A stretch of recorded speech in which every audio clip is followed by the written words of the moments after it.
მოგესალმებით, მადლობას გიხდით თითოეულ თქვენთაგანს მობრძანებისთვის, გამოხატული ინტერესისთვის, იცით რომ ქართული ოცნების ახალგაზრდული ორგანიზაცია აგრძელებს შეხვედრებს რეგიონებში და ეხლა ვიმყოფებით იმერეთის მხარეში, განსაკუთრებულ და გამორჩეულ მხარეში. მაინტერესებს ხშირად გადაწყვეტილებები, რომლებიც ახალგაზრდებს ეხება, მათი მონაწილეობის გარეშე ხდება და რა გზით შეიძლება მათი ჩართულობა ამ გადაწყვეტილებების მიღებაში. როგორც მოგეხსენებათ, ახალგაზრდული საბჭოები ფინანსდება მერიებისგან, შესაბამისად ჩვენ გვაქვს იმის საშუალება, რომ ერთად დავსხდეთ, შევიმუშაოთ გარკვეული პროექტები და შემდეგ წარუდგინოთ მუნიციპალიტეტებს, მერიებს, დავაფინანსოთ აქედან და შემდეგ ჩვენს თანატოლებს ძალიან მაგარ ახალგაზრდებს ძალიან მაგარი პროექტები შევთავაზოთ. კიდევ ერთი ძალიან მნიშვნელოვანი მიმართულება კი გახავთ უკვე ახალგაზრდული სივრცეების არსებობა. სადაც ჩვენ შეგვეძლება რომ შევიკრიბოთ, დავამუშაოთ ეს იდეები, გამოწვევები დავამუშაოთ, ერთი და იგივე რაღაცა პროექტად ჩამოვაყალიბოთ და შემდეგ ხელისუფლებას შევთავაზოთ. ამიტომაც მოგიწოდებთ, რომ დღეს ამ დარბაზში თუ არის ახალგაზრდა, რომელიც ფიქრობს, რომ ის მუნიციპალიტეტში არ არის გარკვეული ახალგაზრდული სივრცე, გთხოვთ, რომ ხელი აიწიოთ, თავისუფლად გვითხრათ და ჩვენ აუცილებლად დაგეხმარებით იმაში, რომ გიშუამდგომლოთ ამ საკითხშიც და გამოიყოს ახალგაზრდებისთვის სივრცე, სადაც ჩვენ შეგვიძლება დაჯდომა და გარკვეული პროექტების ერთად დამუშავება. ხარული ვიქნები საჩხერეში თუ შეიქმნება ახალგაზრდული სივრცე, რადგან ახალგაზრდებს მიეცეთ საშუალება, რადგან ერთად შეიკრიბონ და სხვადასხვა პროექტებზე ერთად იმუშაოთ. აბსოლუტურად ყველა შეხვედრაზე უმრავლესობა ადამიანების უმრავლესობის მოთხოვნა იყო ახალგაზრდულ სივრცეებთან დაკავშირებით. ჩვენ რა თქმა უნდა ადგილობრივ ხელისუფლებასთან ერთად და ცენტრალურ ხელისუფლებასთან ერთად მუშაობთ ამ საკითხზე და უახლოეს პერიოდში შევეცდებით რომ რაღაცა პროექტი ან მიზანი შემოგთავაზოთ, რა თქმა უნდა თქვენი ჩართულობით რომ შევძლოთ არა მარტო საჩხერეში, არამედ საქართველოს ყველა იმ რეგიონში, სადაც ამის ყველაზე მეტი საჭიროებაა, რომ შევძლოთ უახლოეს მომავალში ამ ყველაფრის გაკეთება. მადლობა კიდევ ერთხელ. აუცილებელია რომ ახალგაზრდების თავშეყრის ადგილი იყოს ყველგან, ყველა ადგილას, სადაც მათ ექნებათ იმის სურვილი, რომ შეიკრიბონ და ისაუბრონ მათთვის საჭირო საკითხებზე.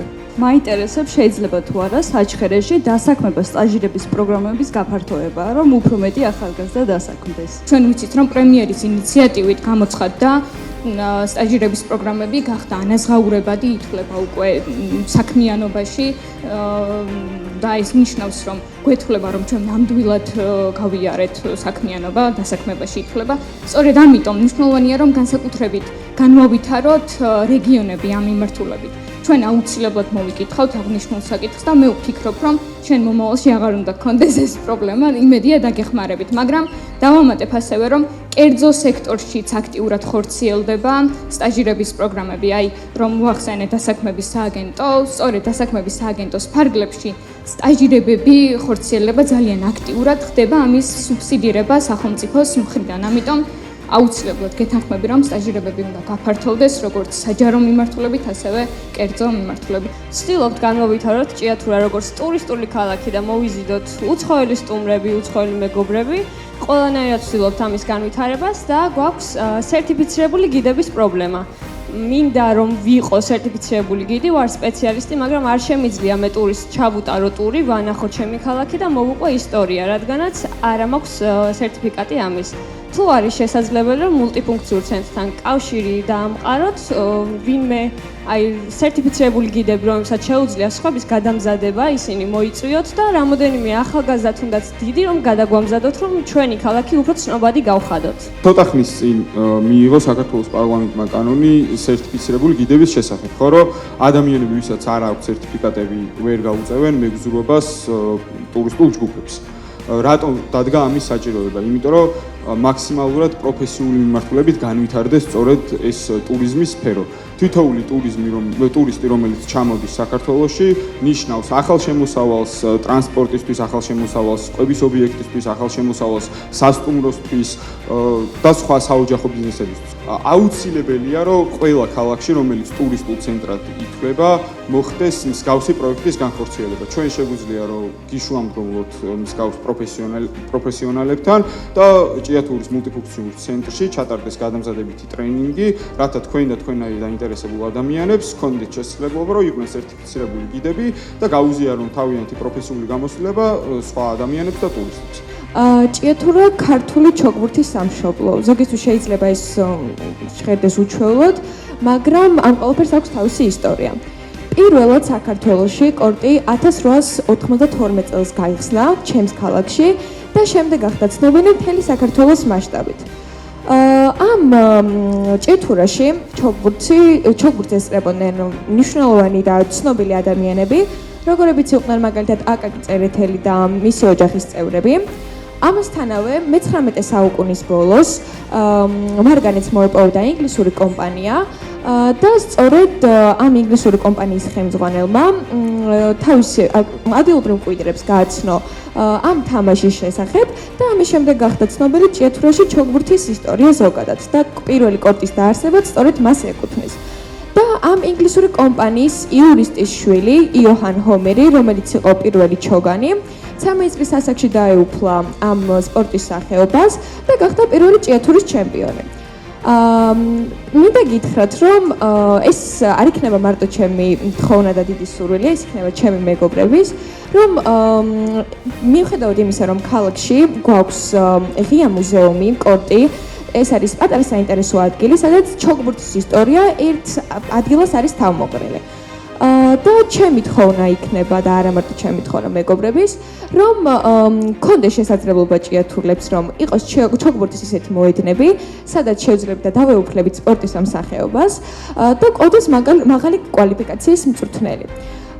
და იქნებდა ამ ხელა ისტორიის ქალაქში ყავს ცნობილი და გამოჩენილი ჩოგბურთელები, რომლებიც სოფლის ჩვენი ქვეყნის ახალს კიდევ ერთხელ გააცნობენ.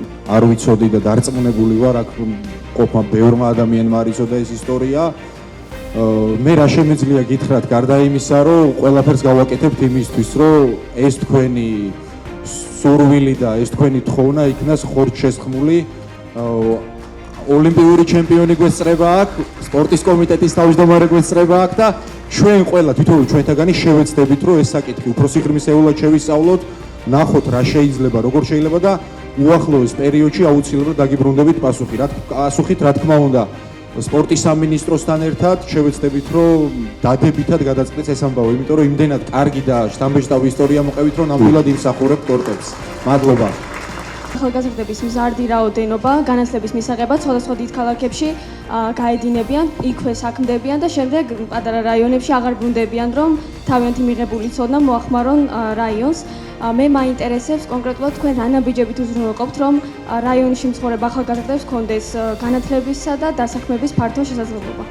არ შემიძლია არ აღვნიშნო ქუთაისის საერთაშორისო უნივერსიტეტი, რომელიც ბატონი ბიძინა ივანიშვილის ოჯახის 100%-იანი ქველმოქმედება არის და ერთ-ერთი გამორჩეული უნივერსიტეტი არის არა მარტო საქართველოში, არამედ რეგიონში და მე ძალიან ბევრ ქვეყანაში ვარ ნამყოფი და ბევრგან მინახავს უნივერსიტეტები.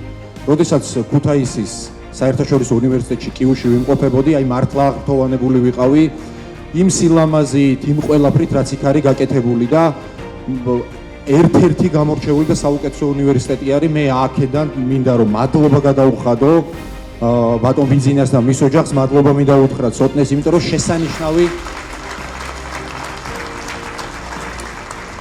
შესანიშნავი საქმე გაკეთდა ჩვენი ქვეყნისთვის. მადლობას გიხდით ყველა თქვენთაგანს მობრძანებისთვის. თითოეულ თქვენთაგანს გისურვებთ წარმატებას. ჩვენ აუცილებლად შევხვდებით არაერთხელ და დარწმუნებული ვარ ერთად დგომით ერთმანეთის მოსმენით და აზრების გაზიარებით აუცილებლად მიაღწევს ჩვენი ქვეყანა იმ წარმატებას, რაც თითოეულ ჩვენთაგან გსურს.